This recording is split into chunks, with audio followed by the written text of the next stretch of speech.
Bonjour à tous et à toutes. Là, aujourd'hui, le 11 février, je vais vous faire une vidéo sur l'oracle des Bouddhas japonais. Voilà. Donc, j'aime l'univers de Bouddha. Je suis anciennement Bodhisattva dans une vie antérieure, donc je suis maître karmique. Voilà. Donc, je vous présente le livret l'oracle des Bouddhas. Donc, magnifique livret doré. Voilà. Donc, au Japon, le Bouddha vous accompagne de la mort, de la naissance jusqu'à la mort. Chaque année, le Bouddha au Japon représente les signes chinois, les compagnons chinois. Parce qu'en Chine, on dit les compagnons chinois. Et au Japon, le Bouddha, chaque Bouddha représente l'année. Alors là, nous sommes l'année du dragon. Donc le dragon, année du dragon serpent, c'est Fugen Bosatsu. Donc là, je vais vous montrer. Voilà, les Bouddhas gardiens.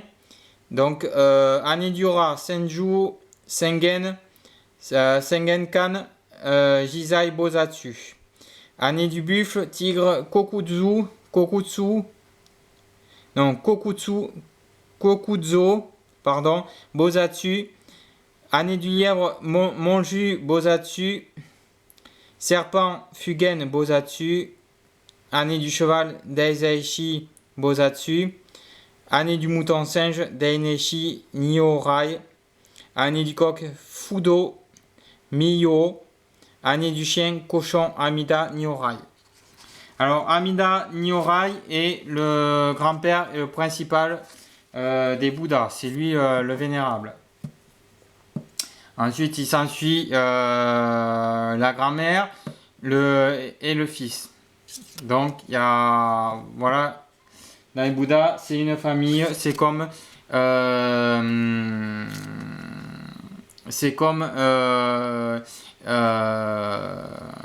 le Christ, c'est des maîtres ascensionnés, c'est des familles de maîtres ascensionnés.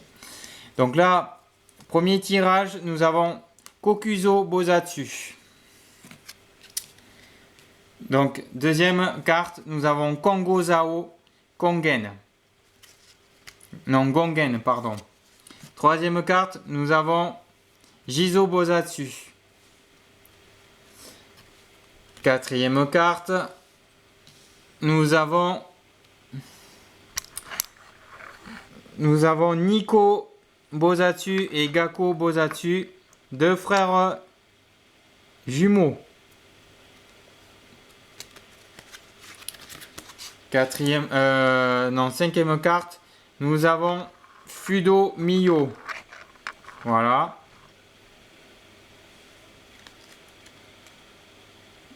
Et sixième carte, nous avons Gozang Miyo.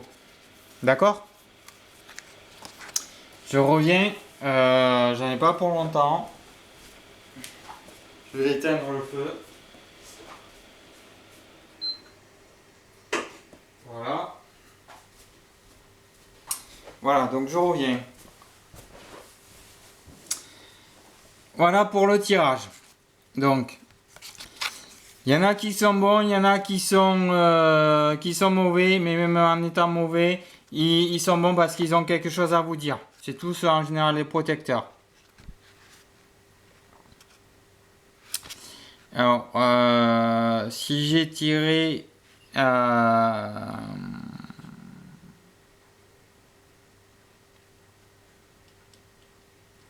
ouais, j'ai tiré Kokuzo Bosatsu, donc l'année du buffle.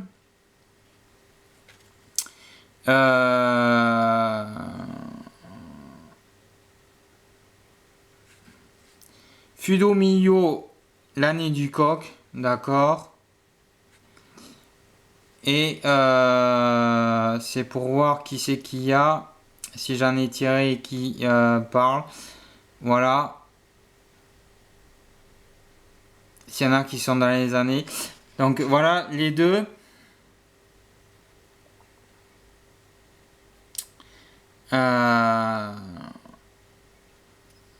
Donc voilà.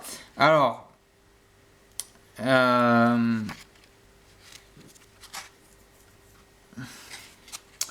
je vais chercher, je vais regarder.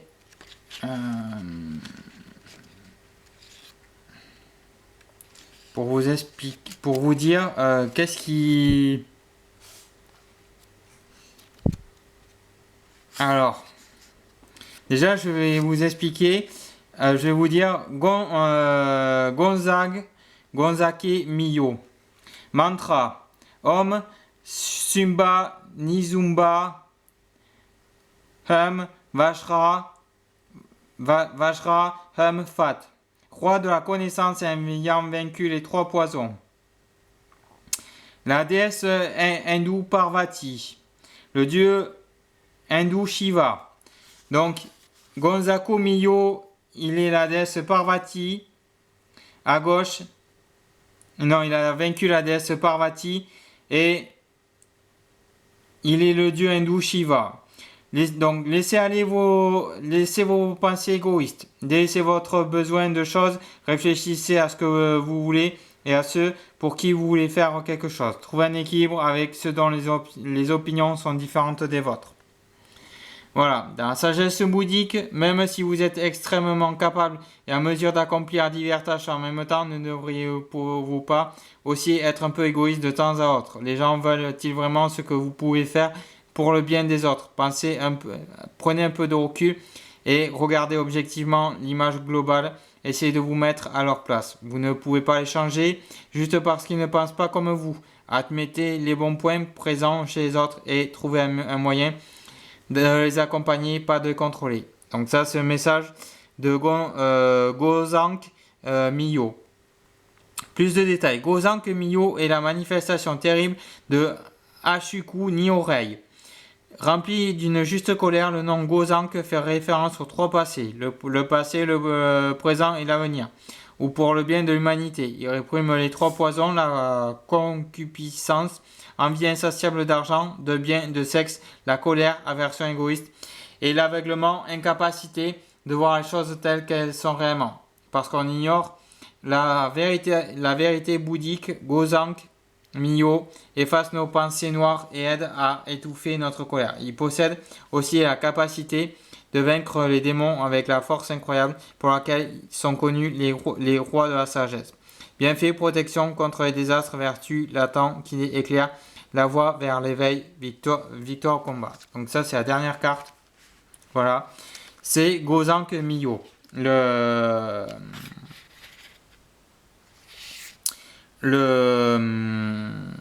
message de Gozank Miyo. Maintenant, Fudo Miyo. Mantra Nama Samanta Vajranam Kanda Marosana. Swotaya Trat Ram.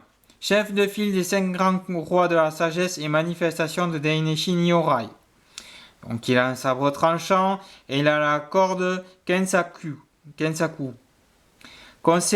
Message, conservez un cœur fort qui ne vacille pas facilement. Les autres sont attirés par votre pouvoir. Prenez conscience de ce qui est la véritable considération. Ne vacillez pas. Sagesse bouddhique. Votre cœur brave associé à une forte volonté d'agir.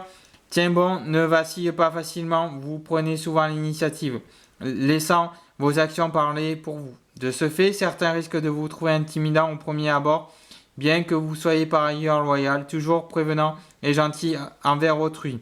Pour d'autres, les gens véritablement gentils sont aussi forts. Vous disposez d'une force réelle qui vous permet de mener à bonne fin vos décisions tout en gardant le sens de la réalité. Fudo Miyo est la manifestation terrible de Daineshi Nyorai. Rempli d'une juste colère, dans sa main gauche il tient une corde Kensaku, utilisée pour attraper les choses dont il se sert pour nous tirer vers la voie appropriée et nous guider là-dessus. Le sabre tranchant tenu dans sa main droite sert à sert à tailler les pensées ténébreuses. Bien que Fudo Miyo ait l'air effrayant de par son expression féroce, il est en fait un roi de la sagesse très aimant qui prend soin de l'humanité. L'un des 13 Bouddhas qui accompagnent des défunts dans la vie et après la mort, il est en charge du 7e jour. Autrement dit, il est le premier Bouddha qui est aux côtés des mourants. Bienfait, protection contre les désastres, vertu latente qui éclaire la voie vers l'éveil guérison d'une maladie. Alors si vous êtes malade, c'est Fudo Miyo qui vous accompagne, qui vous guide.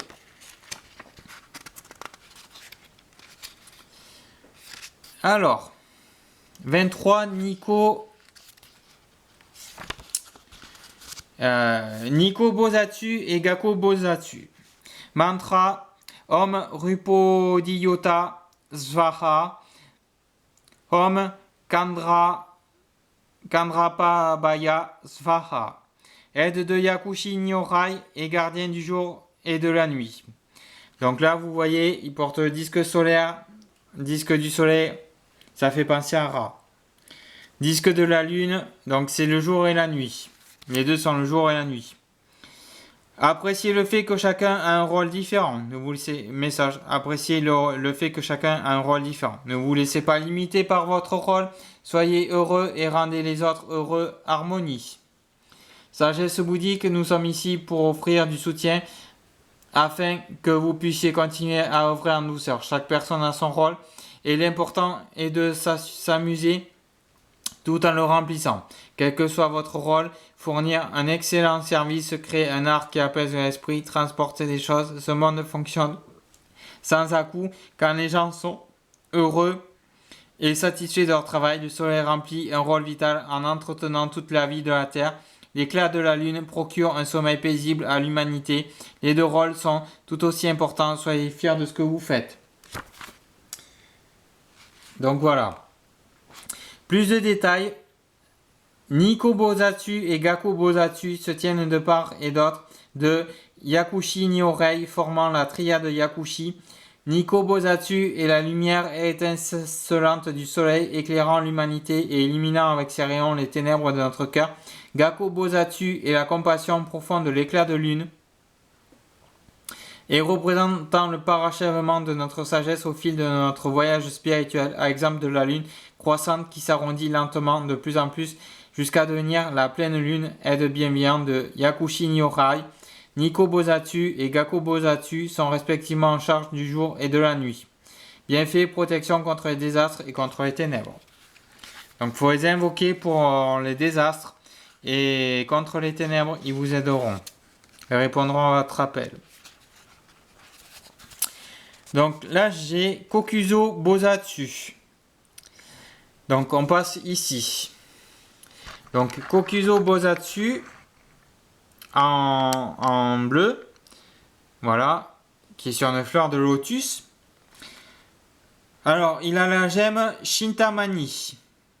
Et il a un sabre comme certains d'autres. Alors, message. Le moment de la découverte de soi est venu. Une capacité plus marquée de mémorisation, éducation et esprit. Donc, vous avez vu passer mon chat Oshi. Sûrement.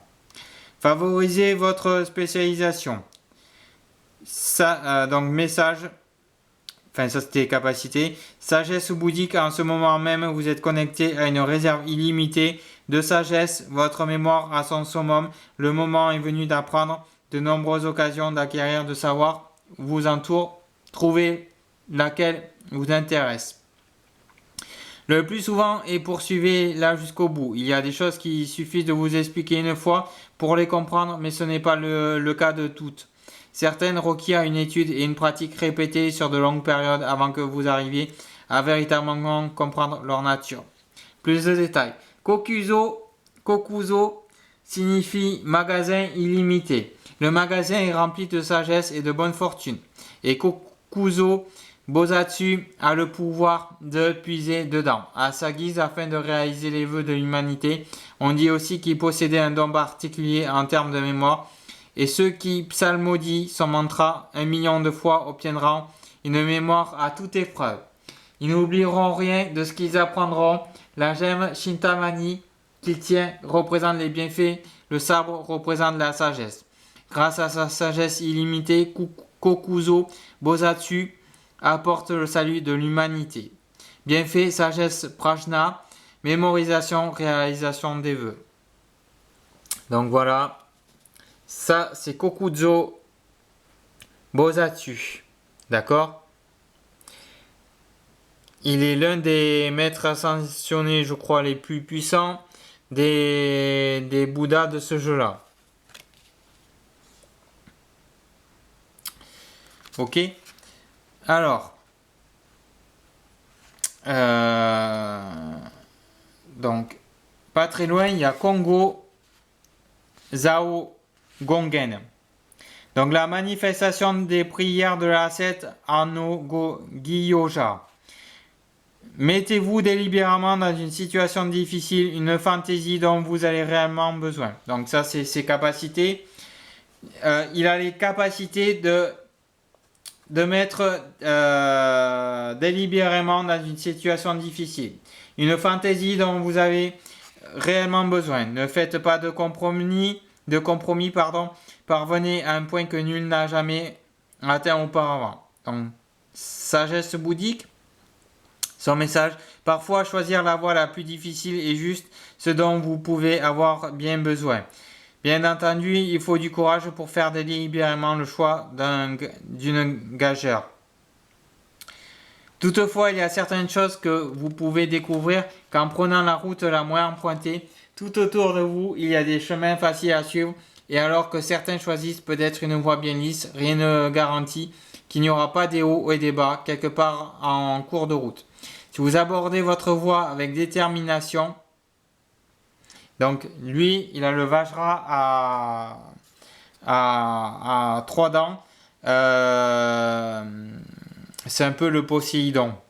C'est un peu Neptune en japonais, d'accord? Donc, pouvez-vous découvrir qu'en prenant la route la moins empruntée, tout autour de vous, il y a des chemins faciles et à suivre, et alors que certains choisissent peut-être une voie bien lisse, rien ne garantit qu'il n'y aura pas des hauts et des bas, quelque part en cours de route. Si vous abordez votre voie avec détermination, vous arriverez assurément à une destination digne du voyage difficile qu'il faut entreprendre pour y parvenir. Plus de détails. Il y a quelques 1300 ans, l'ermite Enyo Gyoja a passé 1000 jours dans les montagnes en quête de spiritualité. On dit que la réponse à ses prières lui était apparue sous la forme de Kongo Zao Gongen, divinité des montagnes, symbole de la nature mère. Le Vajra à 3 dents de sa main droite représente la triade bouddhiste Shakyamuni Bouddha, Senju, Kanon et Miroku Bosatsu. Donc là, on part un peu sur du Naruto. Naruto est un peu tiré de Kongo Zao Gongen, d'accord, qui symbolise à son tour le passé, le présent et l'avenir. Kongo Zao Gongen est l'avatar de la triade qui sauve tout ce présent dans les 3 temps. Bienfait, sûreté et sécurité pour votre famille, réalisation des vœux. Donc, pour ceux qui s'y connaissaient pas, Kongo Zao Gongen, et bien maintenant ils vont savoir qui c'est. Donc ils se coucheront moins bêtes ce soir. Donc la troisième carte, nous allons finir avec Jizo Bosatsu. Donc le mantra c'est Om Ha Ha Vismai Swaha. Vous voyez, je le dis bien. Donc, ça, la signification de Jizo Bosatsu, c'est sauveur qui veille sur tout. Donc, il a la gemme Shintamani et il a le bâton Shakujo. Pardon. Alors, il œuvre pour le bien des autres. Ne vous comparez pas aux autres. Trouvez le bien en vous-même. N'épargnez pas l'effort. Assurez-vous de vous accorder une pause. Donc, sagesse bouddhique, vous êtes aimé par beaucoup de gens, vous gérez soigneusement même les choses les plus insignifiantes sans jamais prendre des raccourcis. Vous voyez avec peu de bagages en vous rendant aux endroits où votre aide est nécessaire ou qui se trouve et vous n'aimez rien davantage que de prendre soin des gens. au point que ça en est presque trop. C'est particulièrement appréciable pour les défavorisés. Vous vous donnez du mal pour venir en aide aux opprimés. Chez vous, cette vertu est innée, mais il est aussi important de penser à vous-même et de vous offrir un petit plaisir de temps à autre. C'est seulement quand vous êtes capable de prendre soin de vous-même que vous pouvez vraiment prendre soin des autres. Plus de détails. Jizo Bosatsu apparaît dans ce monde pour sauver tous les êtres durant la période de 5,67 millions d'années suivant le parinirvana, nirvana complet après la mort, de Shakyamuni Muni Bouddha. Il est représenté ici tel qu'il apparaît pour la toute première fois dans notre monde. La gemme Shintamani qu'il tient représente la fortune dorée qui créera la vaste terre. Il symbolise aussi la vie même. Jizo Bosatsu est un Bouddha qui nous aide dans les moments difficiles. Ayant traversé les 6 royaumes, il apporte le salut aux êtres vivants et note avec soin nos péchés. Donc Jizo Bosatsu, c'est lui. Il est très important. Si j'arrive à attraper la carte, voilà. Il est magnifique. C'est le Bouddha thaïlandais. C'est le Bouddha qu'on trouve ailleurs dans le. Donc vous voyez ses oreilles. C'est le Bouddha aussi chinois, d'accord? Donc les Japonais l'appellent Jizo Bosatsu. En japonais, il s'appelle Jizo Bosatsu. Voilà.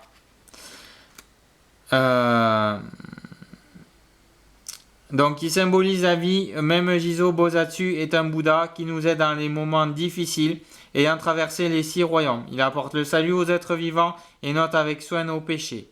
C'est bien fait. Effacement des transgressions passées, fortune, bonheur et prospérité. Bodhi, éveil ou illumination.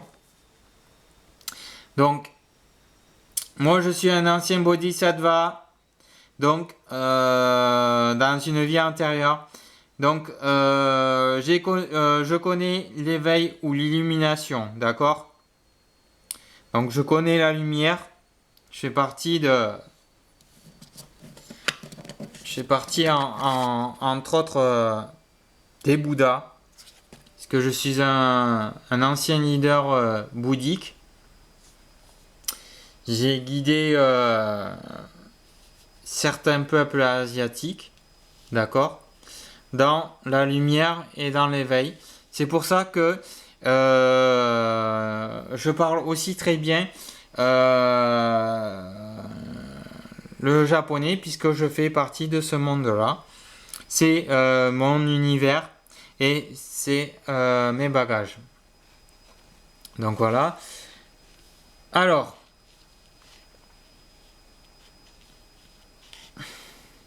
donc là j'ai fini. Je vais un peu vous parler du bouddhisme ésotérique il est extrêmement obscur et difficile à traduire en paroles. La voie vers l'éveil peut être exprimée à l'art pas seulement grâce aux mots. De Kukai, fondateur de l'école bouddhique Shingon au Japon. Comprendre le bouddhisme ésotérique en ayant recours qu'aux mots est une tâche intimidante.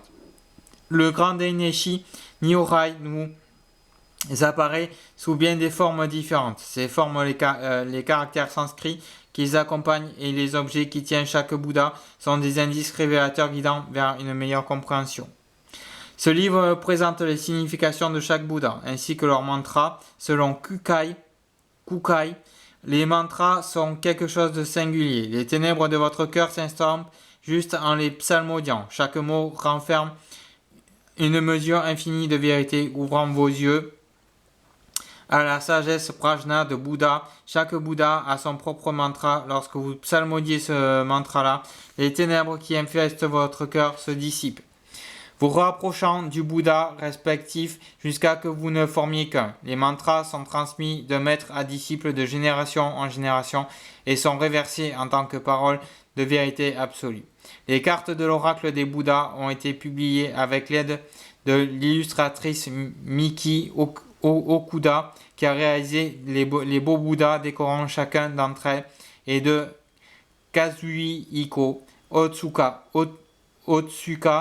de chez la Visionary Company. Experts en matière de création de cartes oracles, je les remercie tous deux du fond du cœur.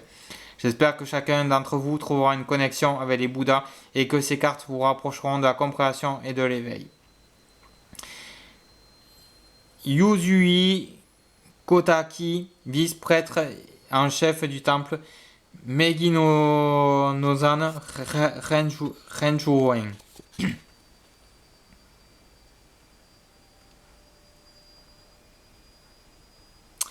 Donc, pour cet oracle, j'ai choisi 44 Bouddhas. Certains sont très connus, d'autres plus obscurs. Nombre de ces Bouddhas portent parfois le même nom, cependant leur forme varie en fonction de la manière dont ils sont mentionnés dans les divers textes sacrés. Dans les textes sacrés du bouddhisme ésotérique, tous sont désignés comme des Bouddhas ésotériques aux formes variées. Certains sont munis de plusieurs bras, d'autres ont plusieurs visages, d'autres encore sont quelque peu effrayants. Les messagers traditionnels des Bouddhas, les Bodhisattvas, donc voilà, je suis un Bodhisattva dans une vie ancienne, donc c'est les messagers traditionnels des Bouddhas, tout comme Hermès, Mercure chez les Romains et le dieu des messages et le dieu des voyages. Et bien, moi je suis le messager des Bouddhas traditionnels. Donc les Bodhisattvas, les rois de la sagesse et les autres divinités font aussi partie de ce jeu. Ainsi que de rares illustrations de Nyorai et de bêtes servant de trône. J'espère que chaque carte vous permettra d'établir une connexion pertinente avec les Bouddhas. Observez ce qu'offre à profusion chaque visage, chaque forme, chaque message, chaque objet qu'ils tiennent et chaque motif qui les entoure, et laissez fusionner votre esprit avec le leur. La lecture de l'oracle des Bouddhas peut être effectuée de deux manières, en choisissant de faire appel à votre intuition ou en choisissant de lire ce livret pour approfondir votre connaissance des Bouddhas et votre compréhension des cartes. Ce livret inclut des informations essentielles concernant les divinités, permettant de mieux saisir les enseignements du bouddhisme ésotérique. Des messages et des mots-clés associés à chaque carte vous aideront également lors des lectures. Donc les différents Bouddhas, catégories de Bouddhas. Les Bouddhas très nombreux sont classés en 4 catégories selon leur rôle respectif. A. Bouddha Nyorai, la catégorie suprême de Bouddhas qui ont atteint l'éveil. B. Bodhisattva Bosatsu, Bouddhas qui sont sur le point d'atteindre l'éveil. C. Roi de la sagesse, Miyo, Bouddha terrible qui guide ceux qui ne savent pas les enseignements bouddhiques. Alors, là, il n'y a pas de Nyorai dans mon tirage.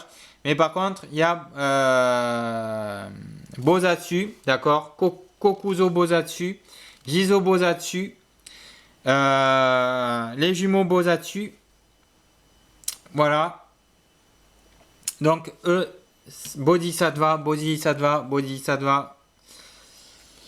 Voilà. Il y a Roi de la Sagesse aussi. Donc, il y a Miyo, Bouddha terrible qui guide et qui ne suivent pas les enseignements bouddhiques. Donc, tous ceux qui ne suivent pas les enseignements bouddhiques, vous avez Fudo Miyo pour vous accompagner. Vous avez Gozank Miyo, d'accord, voilà, qui a tué la déesse Parvati et qui est l'incarnation de Shiva, voilà, avec les bras de Shiva. Donc, divinité céleste, nous avons Tenbu en D. Bouddha qui était d'anciens dieux indiens ayant la voix bouddhique devenue des dieux protecteurs. Donc vous voyez, il y a le triangle. Donc A c'est Nyorai. D'accord?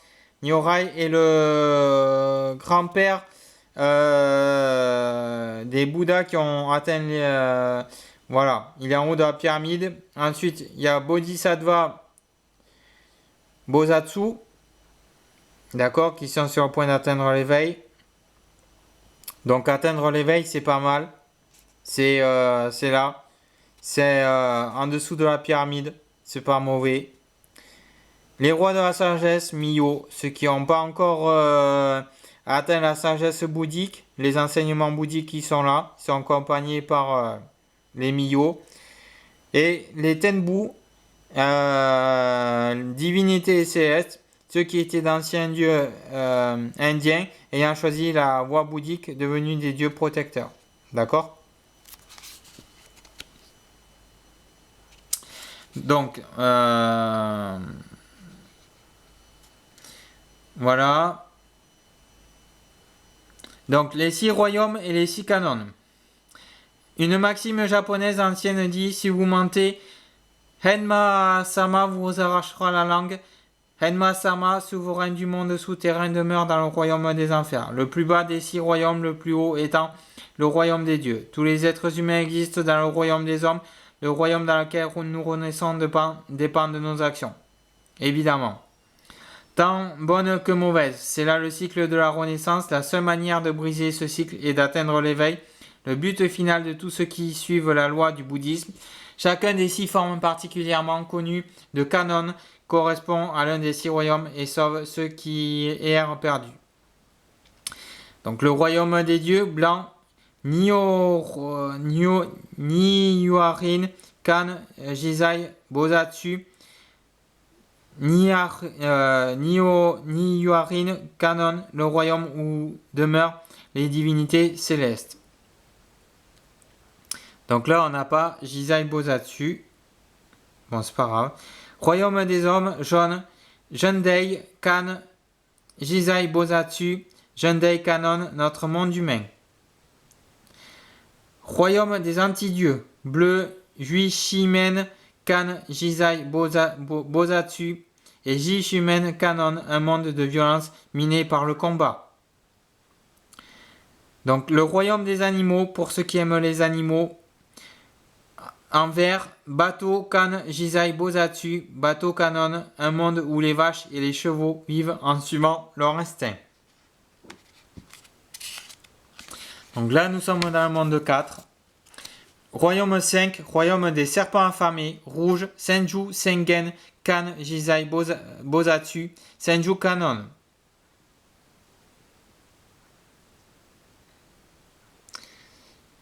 Donc là, nous l'avons pas, ce royaume des serpents affamés dans le tirage. Donc c'est un monde rempli de la souffrance suscitée par la faim et par la soif. Donc le royaume des enfers, en gris, Sho, Kan, Jizai, Bosatsu, Sho Kanon. Un monde où vous expiez vos péchés. Les mandalas. Le bouddhisme ésotérique utilise les mandalas des 2 royaumes, le mandala du royaume ou plan de diamant et le mandala du royaume ou plan de la matrice collectivement appelé mandala des 2 royaumes ou mandala des 2 visions. Ces mandalas représentent l'espace métaphysique habité par les Bouddhas. Même si vous ne connaissez pas les noms des Bouddhas figurant sur ces mandalas, si vous sentez une connexion avec eux, vous pouvez trouver votre voie vers l'éveil spirituel. Les mandalas du royaume de diamant est aussi appelé Ku mandala car il est formé de 9 images. Ku égale 9, E égale image. Ce mandala représente les rouages de l'éveil de Kongo Nyorei, connu comme Deineshi Nyorei. D'où le nom royaume de diamant Congo en japonais. Congo avec un K, pas comme en Afrique, d'accord? Donc voilà. Donc en haut, vous avez le nord, Tamontaine. Là, vous avez Fukojoju, Nyorei. Au centre, Deneshi Nyorei, le grand-père, Bouddha suprême. Amida Nyorei, la grand-mère. Vous avez Ashoku Nyorei. Voilà. Donc, ça, c'est la fille. Là, vous avez Jikokuten à l'est. D'accord? Donc, au Japon, c'est pareil. Ils sont comme les 4 éléments. Nord, est, sud. Donc, au sud, vous avez Zoshoten. Donc les symboles sur les pages, c'est l'explication des 4 éléments des Bouddhas, d'accord? Donc à l'ouest, nous avons Komoku Ten. Voilà.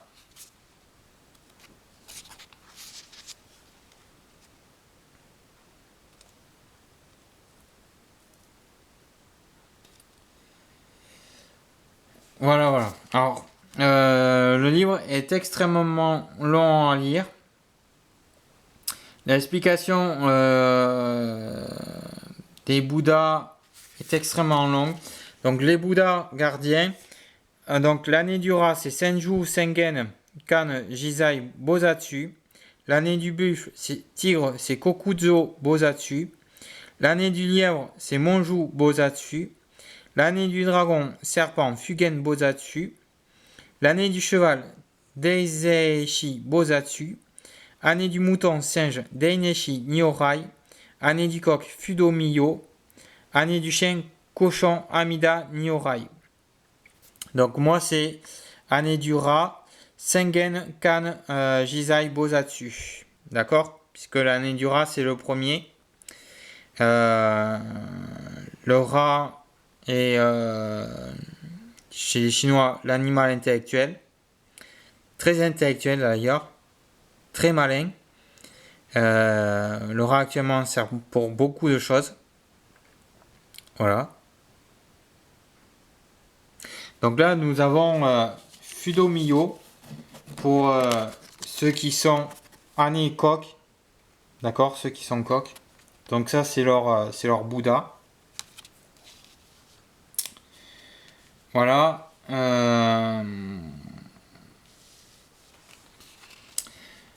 Alors.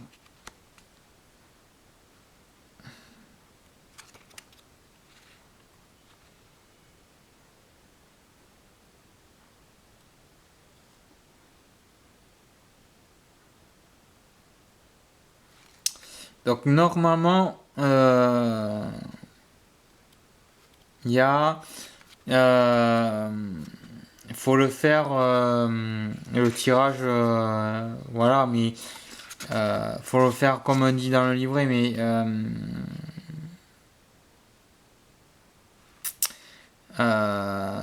j'avais pas envie de le faire, j'avais envie de le faire à ma façon.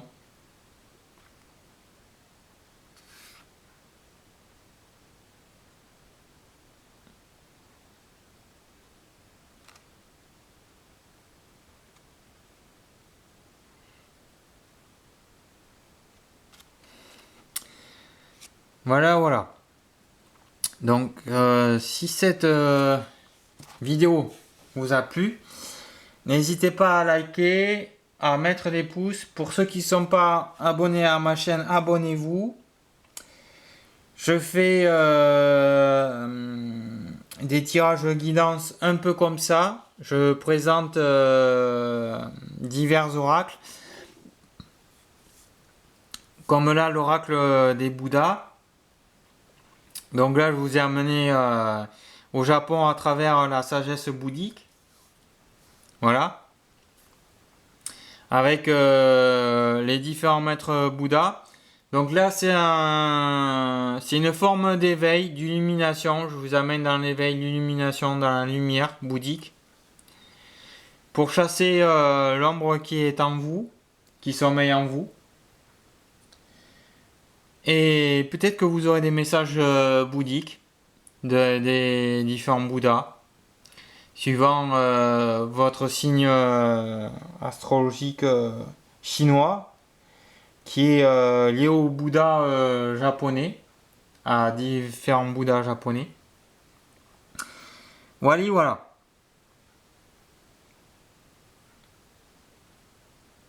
Donc, suivant votre Bouddha que vous êtes, vous vous trouvez dans tel ou tel royaume, vous appartenez à tel ou tel royaume bouddhique.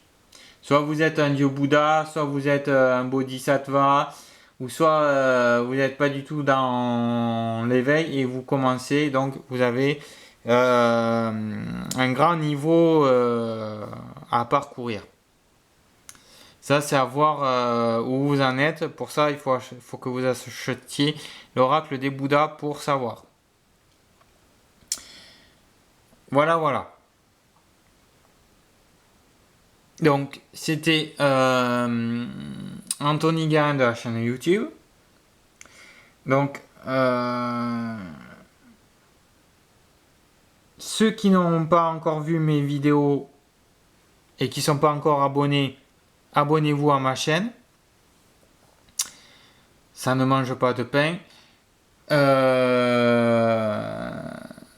Ceux qui sont abonnés, je les remercie d'être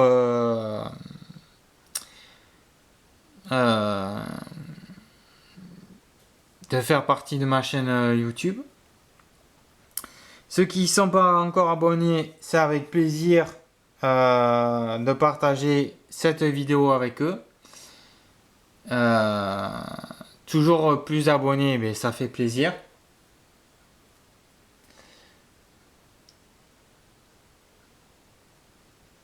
Après, là, je fais des vidéos pour le plaisir et pour vous montrer de magnifiques oracles. Donc, j'y gagne rien, bien évidemment. Et je gagne juste l'attention et les partages des vidéos. Voilà. Donc si vous aimez si vous avez aimé cette vidéo, partagez-la, n'hésitez pas à liker, à mettre des commentaires. Si vous trouvez que je dis bien le nom des Bouddhas et que j'ai un bon savoir au niveau japonais, dites-le, ça fait toujours plaisir. Voilà. Donc ici en Lot-et-Garonne, dans le 47, il fait beau.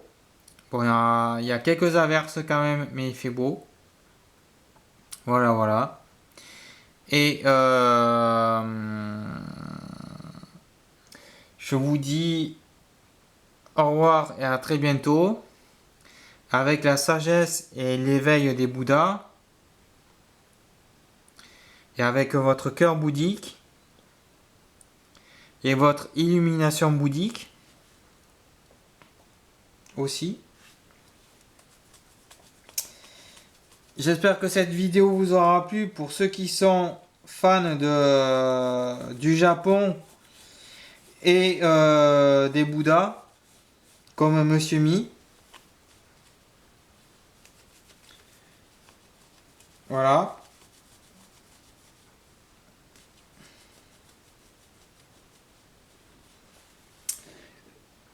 Et j'espère que je vous aurai emporté au Japon, dans le monde lumineux des Bouddhas. Pour ma part, moi c'est fait. Voilà. Donc, je vous souhaite un bon après-midi à tous et à toutes. À tous ceux qui ne sont pas abonnés et aussi à ceux qui sont abonnés à ma chaîne. Voilà.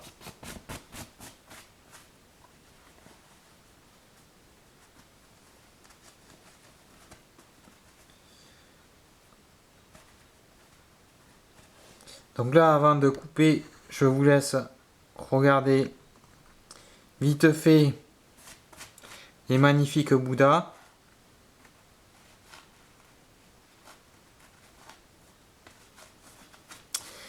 Je vais vous montrer vite fait Butsugen Butsumo.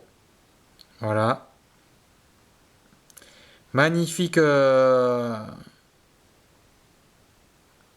déesse bouddhique. Ok.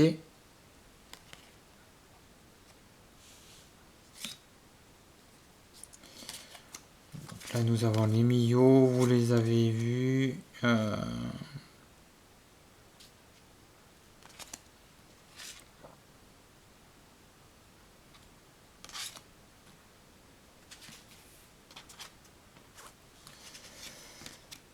Alors,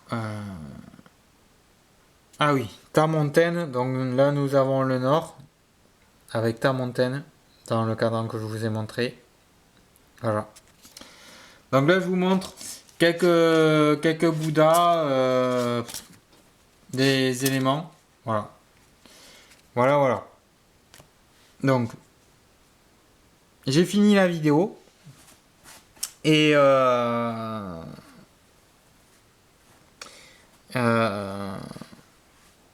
là, ce jeu, j'ai acheté en bureau tabac spécialisé. Mais sinon, je crois que vous pouvez le trouver sur d'autres sites. Je crois qu'il est sur Amazon ou Cultura. Si ce jeu vous intéresse, vraiment. Voilà, donc là nous sommes à 45 minutes 52. Je vais couper la vidéo. Et j'espère que cette vidéo vous aura plu. Et à bientôt. Donc voilà, je vous fais de très gros bisous à tous. Voilà, voilà.